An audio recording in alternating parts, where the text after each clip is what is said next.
Kota Tua di Jakarta merupakan salah satu objek wisata yang cukup terkenal. Tapi tahu nggak sih, di balik keindahan Kota Tua, ternyata banyak banget cerita-cerita mistis yang mungkin tidak banyak diketahui oleh banyak orang.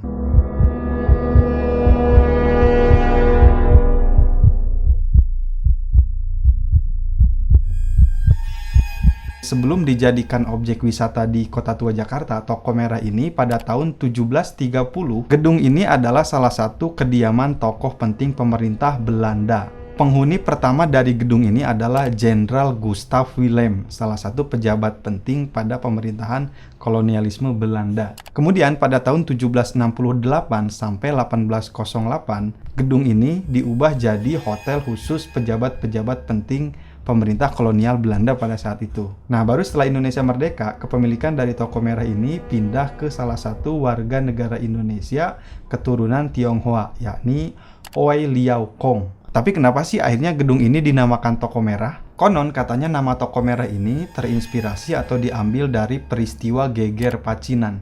Geger Pacinan ini adalah pembantaian selama 13 hari yang dilakukan oleh pemerintah kolonialisme Belanda yang menewaskan kurang lebih 10.000 orang keturunan Tionghoa.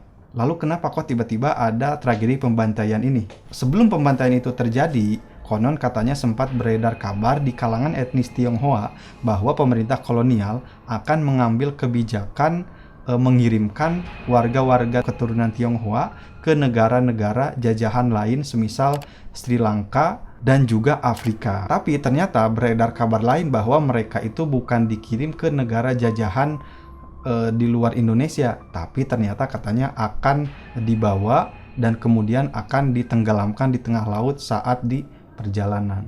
Nah, berangkat dari situlah akhirnya kelompok dari etnis Tionghoa ini melakukan protes, melakukan penyerangan terhadap pemerintah Belanda. Sampai akhirnya sekitar 50 orang Belanda menjadi korban meninggal pada saat itu. Nah, karena ada sekitar 50 orang Belanda yang meninggal pada peristiwa itu, akhirnya pemerintah Belanda melakukan serangan balik dengan membantai orang-orang etnis Tionghoa ini sampai ribuan orang yang menjadi korban. Saking banyaknya korban di kalangan etnis Tionghoa pada saat itu, sampai-sampai katanya konon jenazahnya itu banyak yang terapung di bantaran kali itu, sampai akhirnya airnya itu katanya menjadi merah. Nah, itulah kenapa akhirnya katanya gedung itu dinamakan Toko Merah.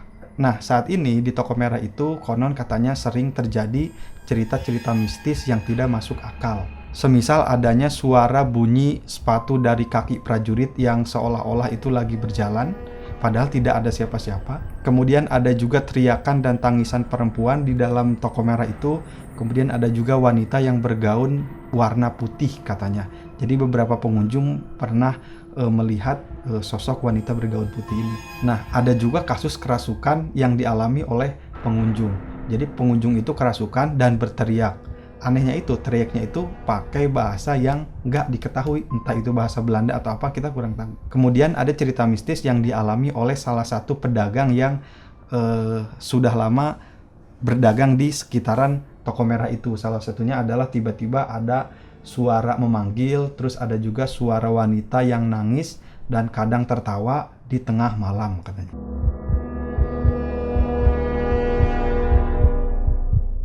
Berikutnya adalah cerita mistis di Museum Fathahillah. Pada tahun 1710 diresmikan oleh Gubernur Jenderal Abraham van Riebeeck, salah satu pejabat penting di pemerintah kolonialisme Belanda saat itu.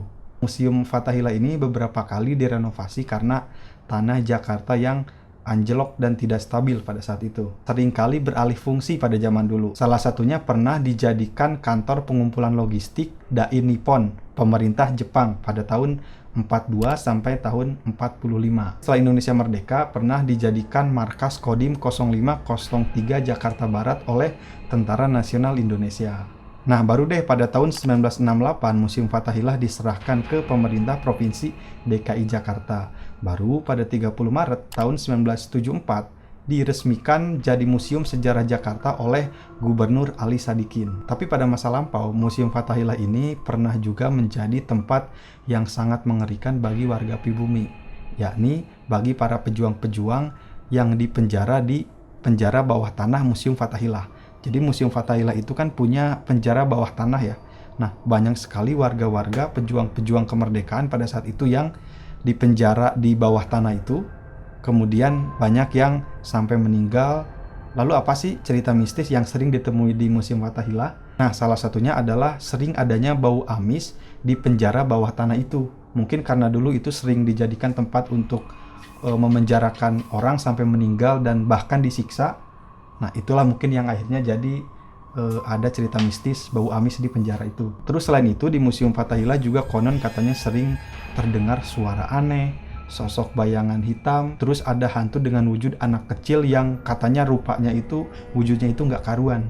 Mungkin hancur atau gimana, kita kurang tahu. Terus ada juga katanya sosok wanita yang pakai busana khas Belanda, tapi itu dia bentuknya itu juga udah hancur dan nggak karuan. Terus cerita mistis lain di Museum Fathahillah ini konon katanya sering ada bunyi lonceng pada malam hari. Jadi secara tiba-tiba aja gitu ada bunyi lonceng. Padahal sama sekali nggak ada orang yang ngebunyiin lonceng di Museum Fathahillah itu. Kita flashback ke belakang, katanya dulu lonceng itu di Museum Fathahillah selalu dijadikan aba-aba untuk mengeksekusi tahanan pemerintah kolonial Belanda. Jadi kalau ada bunyi lonceng satu kali, itu katanya tanda bahwa tahanan itu dibawa dari penjara ke ruang pengadilan. Kemudian kalau ada bunyi lonceng 2 kali, itu tandanya tahanan digiring ke podium atau mungkin semisal tempat untuk eksekusi mati. Nah, baru ketika bunyi lonceng 3 kali, tahanan mulai dieksekusi mati dengan cara digantung. Nah, cerita mistis di Museum Fathahillah ini konon katanya sering terjadi penampakan noni-noni Belanda. Ini diceritakan oleh salah satu petugas di Museum Fathahillah, namanya Pak Budi. Jadi beliau ini katanya sering melihat sosok noni-noni Belanda muncul tiba-tiba.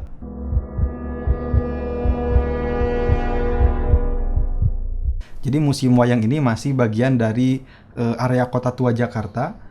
Persis posisinya itu ada di samping Museum Fathahillah. Museum wayang ini sebetulnya dulu adalah gereja tua didirikan pada tahun 1640 oleh VOC. Jadi gereja ini dikhususkan untuk warga-warga asli Belanda dan juga tentara-tentara Belanda yang ada di Hindia Belanda saat itu atau Indonesia. Baru pada tahun 1975, tepatnya 13 Agustus, gereja ini diresmikan menjadi museum wayang oleh pemerintah Provinsi DKI Jakarta, Bapak Ali Sadikin pada saat itu. Konon katanya sering terjadi cerita mistis di museum wayang ini, salah satunya itu adalah adanya sosok wanita berjubah merah dan sering muncul di pintu masuk museum wayang. Jadi suka muncul pada malam hari dan kadang katanya tiba-tiba langsung hilang gitu aja. Katanya adanya salah satu koleksi wayang, yaitu si Gale-Gale nama wayangnya, itu dia suka bergerak sendiri. Ada namanya penjaga museum wayang, Pak Rohim. Dulu katanya pernah ada salah satu pengunjung anak kecil yang tiba-tiba ketakutan karena ngelihat wayang tiba-tiba gerak. Padahal sama sekali nggak ada yang gerakin, tapi tiba-tiba aja wayang itu gerak. Bahkan konon katanya ada salah satu wayang yang nggak bisa dipindahin sama sekali, jadi tetap aja di situ gitu, nggak bisa dipindahin ke tempat lain.